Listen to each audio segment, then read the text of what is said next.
Hello, church family, and welcome to episode 13 of Hymn Time. Let's get right to it and announce the final four of your hymn tournament bracket. How great thou art, beat out all creatures of our God and King in the east, while Be Thou My Vision narrowly squeaked by with victory against a mighty fortress is our God in the west. Both How Great Thou Art and Be Thou My Vision will duke it out this week to determine who will go on to the championship game.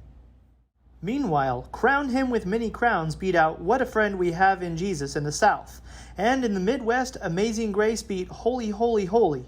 Crown Him with Many Crowns will go up against Amazing Grace to determine who will go on to the final matchup. Be sure to vote for the hymns that you want to continue on to the championship tournament. Now, this episode's a little different. Instead of me talking the whole time, I decided to interview Senior Pastor Dossie Richardson. Let's take a look at our interview from a couple days ago when we talked about the Psalms. Hey, I'm here with Pastor Kim, and we are doing a special hymn time today where we're talking about the Psalms. We have a pothos, I believe you called it, that is between us. We are 6 feet apart. We are sitting between a pothos today. Okay. Wasn't Pothos one of the three musketeers? It was. It was like Athos, Pothos, and D'Artagnan, I think.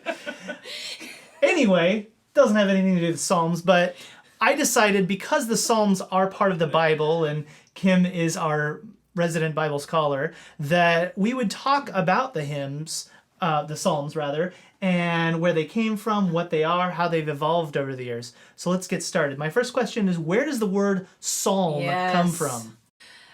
Psalm, it comes from the Septuagint, the Greek. I think the Greek word psalmoi, and it was sacred poems, sacred words that were put to music, and that the Hebrew people sang as part of their worship experience. Telahim means praises in Hebrew, and the Psalms were praise songs, but not just praise songs. They, of course, had like every human emotion and theology embedded in their scripts. So how old are they, the oldest Psalms?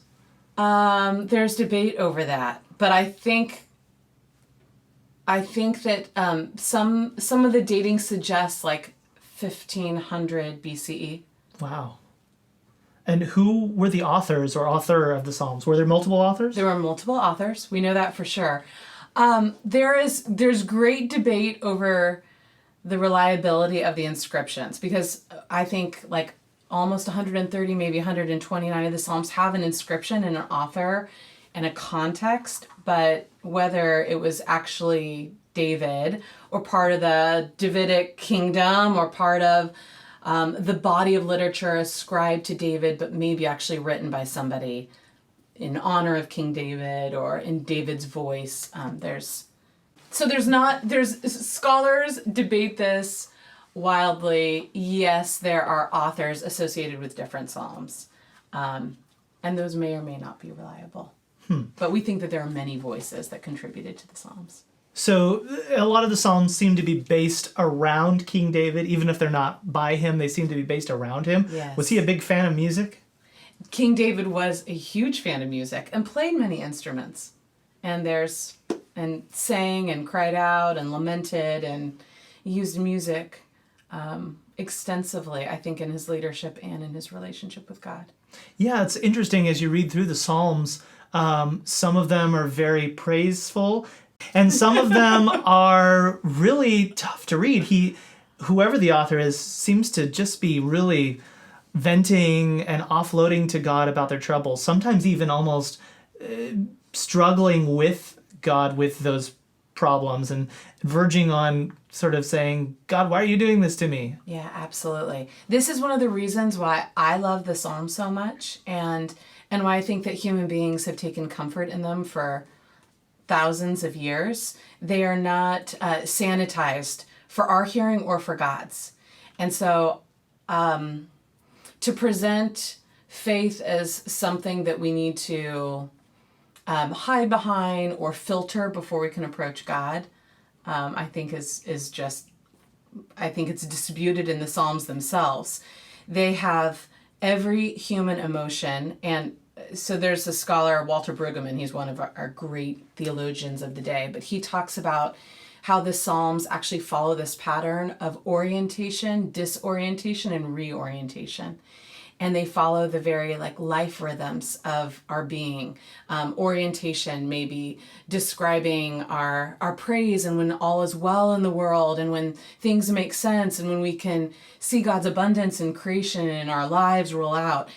Disorientation is, of course, when things fall apart.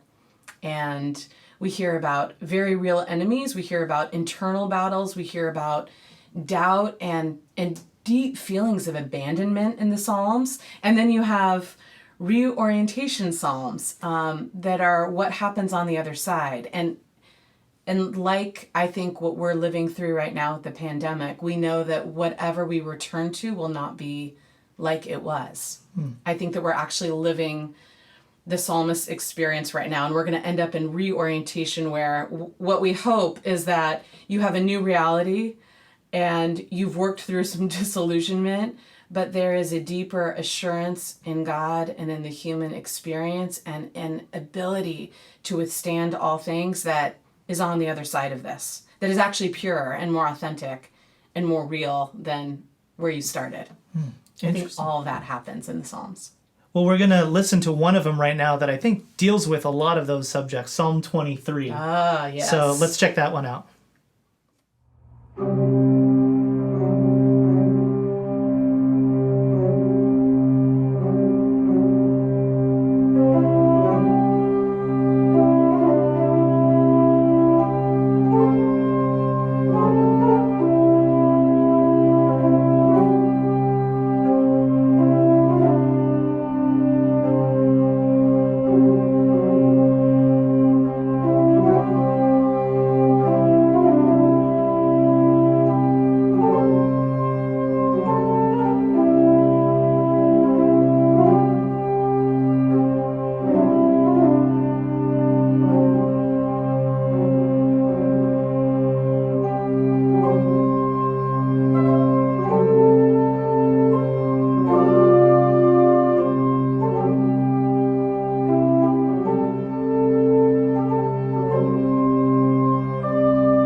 So, Kim, how are the Psalms structured? And also, what would they have looked like in Jesus' day? Yeah.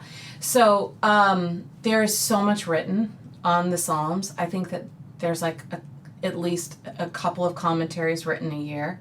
And so there are just volumes and volumes and volumes of research done on the Psalms. But I think it is important to know that by Jesus's day, there was reference to a book of Psalms. So it's a collection of these different songs, sacred poems, sacred words to music that were used in worship and for personal use, and that those were utilized by Jesus. There's references after the Eucharist that they sang one of the Psalms. There's actual references in Acts and in the early church of referring to the book of Psalms and recalling from it and singing together from it. So it's been around since the first century in some kind of similar format as we have today. Of course, we have 150 Psalms in our modern Bible and canon, and matches pretty closely with the Hebrew scriptures and the same groupings. There are 5 groupings of Psalms. And they cover everything. I mean, they cover creation and love of Torah. They cover the one true God and worship. They cover all of the questions that humans struggle with. Why am I here? Have I been left to my own sin struggles and emptiness and fear and neurotic paranoia over enemies that are real or imagined. The dark night of the soul is a theme in many of the Psalms. So they really do speak to the entirety of human existence on a very personal level and on a very collective level, on a communal level. Wow.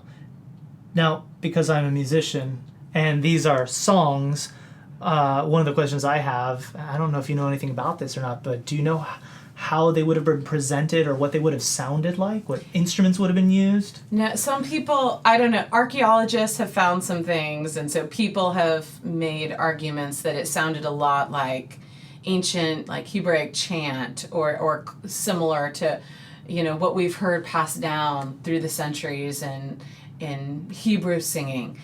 But the Psalms themselves talk about all the instruments, especially the stringed instruments that are used. And so we know that, at least in different contexts, they had different varieties of music. So it wasn't just vocals. So historically, in what different ways were the Psalms presented liturgically as the early church developed into, obviously after Jesus' time, during the early Roman Catholic Church, and through to today? Has it made any big changes in how they're presented? Yes. I'll say that singing the Psalms were important in the early church, and we have testimony from the scriptures about that. It looks like in the 2nd and 3rd centuries, Psalms were used in a very responsive way, and that became more of the liturgy. They were definitely a part of the communion liturgy in the 4th century, it takes on different forms throughout the years. It was during the Renaissance that they were put to music in all kinds of ways, and there was this revival of the psalm in the worship experience. And I think, and I'm not sure about the Catholic experience, I think that in Roman Catholicism there's been like a more faithful singing of the Psalms in their masses and worship services, but I think that has dropped off in Protestant circles, and I'm not sure why. When I was going through the hymnal, hymnal, to select Psalms to have on Sundays, I was just struck by how unfamiliar they were.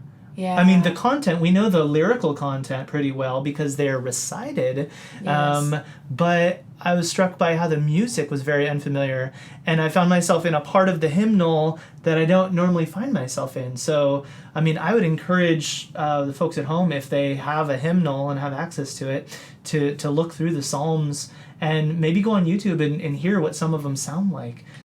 So now, what is your favorite psalm? I've thought about this question. Okay, so my favorite psalm, I think that during different seasons I've had different favorites, and I think maybe given my personality type I have like 10 favorites, but I'll name just a few. I fell in love with Psalm 67 during college. I referenced some of these because it awakened me to the bigness of God, and I was made aware that we often only hear the very first verse of Psalm 67. May God be gracious to us and bless us and make his face to shine upon us. And then we don't read verse 2, which is that your way may be known upon earth, your saving power among all nations.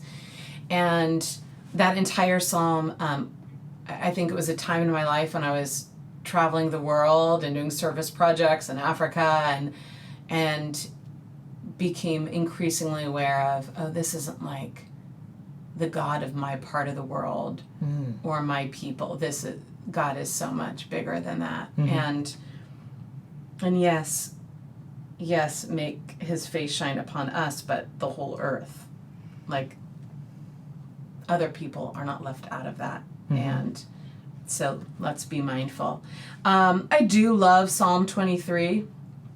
I sometimes feel like it gets overused and then I fall back in love with it, and I am just struck by how it speaks to me yet again, even though I've heard it a million times and shared it many times at memorials, but there's a reason it's so comforting, even though Psalm 23, we love to hear it at memorials, but it's really a psalm for the living, for people who are living in a personal hell or feel like they're walking through the valley of the shadow of death. And it is this word of hope for the now and for the future. Beautiful imagery in it. Psalm 139. O Lord, you have searched me and known me. You know when I sit down and when I rise up. You discern my thoughts from far away. You search out my path and my lying down, and are acquainted with all my ways. Even before a word is on my tongue, O Lord, you know it completely. You hem me in, behind and before, and lay your hand upon me. Such knowledge is too wonderful for me. It is so high that I cannot attain it. Where can I go from your spirit, or where can I flee from your presence? If I ascend to heaven, you are there. If I make my bed in Sheol, you are there. If I take the wings of the morning and settle at the farthest limits of the sea, even there your hand shall lead me, and your right hand shall hold me fast. If I say, surely the darkness shall cover me, and the light around me become night, even the darkness is not dark to you. The night is as bright as the day, for darkness is as light to you. For it was you who formed my inward parts. You knit me together in my mother's womb. I praise you, for I am fearfully and wonderfully made. Wonderful are your works that I know very well. My frame was not hidden from you when I was being made in secret, intricately woven in the depths of the earth. Your eyes beheld my unformed substance. If your book were written all the days that were formed for me, when none of them as yet existed, how weighty to me are your thoughts, O God. How vast is the sum of them. I try to count them. They are more than the sand. I come to the end. I am still with you. Oh, that you would kill the wicked, O God, and that the bloodthirsty would depart from me. Those who speak of you maliciously and lift themselves up against you for evil. Do I not hate those who hate you, O Lord? And do I not loathe those who rise up against you? I hate them with perfect hatred. I count them as my enemies. Search me, O God, and know my heart. Test me and know my thoughts. See if there is any wicked way in me, and lead me in the way everlasting. This is a perfect example of why I love the Psalms. It's this beautiful psalm of worship. It's the song of the heart, and then the honesty just keeps going, and the wonder, and then it breaks out into hatred and a demand for blood against enemies and against the evildoers out there, with this kind of confessional, purifying invitation at the end. Often in readings in church, because we're driving toward a coherent theme, or the lectionary clips out certain parts, you get like the sanitized version. You get, oh, God made me, and it was intentional and it was deliberate. But I like it when we read them in their entirety, and when we see how we can bring the fullness of things to God, like the both and of pure worship and wonder and gratitude, and also the complexity of like judgment and anger and confusion and all of our junk. And it's all there, right, in Psalm 139. Yeah, and I was just really enjoying the beautiful poetry, and then all of a sudden, whoa, hey there, buddy. And I think that you're right. The Bible has evolved into this cohesive collection of poems and stories and anecdotes and histories, right? Yeah. And we do sort of cherry pick sometimes sections out of context because they give us the feels. But I think it's good to examine the whole thing. And I mean, there must be a reason the whole thing exists as it is, and that someone didn't edit it along the way. It was That's right. for us to really battle it. So I think one of the things that when we have a scripture like that seems at odds with itself, it's helpful to not just push aside the odd section or the section that seems at odds with the general message, but to really ask, like, why is that whole thing there? Yeah. What is for me to get out of this part as well?